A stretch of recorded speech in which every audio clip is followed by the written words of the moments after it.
என்னோட பேர் மதன். நான் வந்து ஸ்ரீபெரும்புத்தூரில் ஆட்டோமொபைல் கம்பெனியில் ஹெச்ஆராக ஒர்க் பண்ணிக்கிட்டு இருக்கேன்.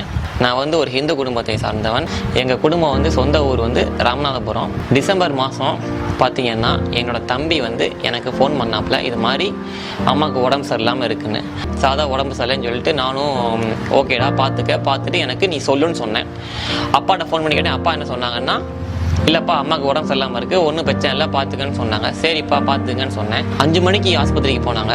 8 மணிக்கு என் தம்பி திருப்பி ஃபோன் பண்ணி, இந்த மாதிரி அம்மாவுக்கு வந்து ஹார்ட் ரொம்ப ப்ராப்ளமாக இருக்குடா, ஹார்ட்டில் வந்து அடப்பு இருக்குது, அதை எடுத்தாலுமே ஹார்ட்டோட ஃபங்க்ஷன் ரொம்ப கம்மியாக இருக்கிறதுனால உயிர் பழைக்கிறதே கஷ்டம்னு சொல்லி என் தம்பி அழுகுறான். ராமநாதபுரத்தில் இப்போதைக்கு பார்க்க முடியாது, நீங்கள் வேணால் வீட்டுக்கு கூப்பிட்டு போயிருங்க, அந்தளவுக்கு நல்லா மோசமாக இருக்குது, காப்பாற்றுறது கஷ்டம் அப்படின்னு சொல்லிட்டு கடைசியில் டாக்டரே சொல்லிட்டாங்க வடமலையான ஆஸ்பத்திரி கூப்பிட்டு போங்கன்னு. நாங்கள் வடமலையான ஆஸ்பத்திரி கூப்பிட்டு போனோம். ஆம்புலன்ஸில் கூப்பிட்டு போகும்போது பார்த்தீங்கன்னா நைட் 1 மணிக்கு அம்மா வந்து ஐசியூவில் அட்மிட் பண்ணிட்டாங்க. அங்கே போய் டாக்டர் என்ன சொல்கிறாங்கன்னா, பார்க்கலான்னு சொன்னாங்க முதல் நாள். 2வது நாள் என்ன சொல்கிறாங்கன்னா, இந்த மாதிரி ஹார்ட்டை வந்து மாற்றியே ஆகணும், வேறு வழியே இல்லை. இதுவரையும் பார்த்தீங்கன்னா 141 பேர் ஹார்ட்டை வந்து மாற்றுறதுக்கு எழுதி கொடுத்துருக்காங்க கவர்மெண்ட்டில். நீங்கள் எழுதி கொடுத்தீங்கன்னா 142 பேர். இதை வந்து ப்ரொசீஜர் போய்ட்டு தான் வர முடியும் டாக்டர் சொன்னாங்க. குடும்பமே ரொம்ப வந்து சோகத்தில் இருந்தோம், அழுகையில் இருந்தோம்.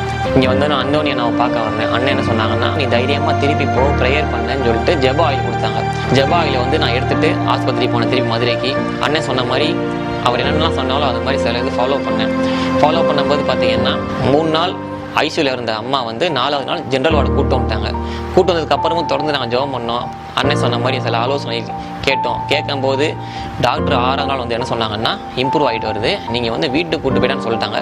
கூட்டு போகும்போது பார்த்தீங்கன்னா அம்மாவுக்கு நிறைய மாத்திரை கொடுத்தாங்க. அப்போ வீட்டுக்கு போகும்போது அம்மா ரொம்ப சோர்வாக தான் இருந்தாங்க. கூட ஒரு ஆள் இருக்கணும்.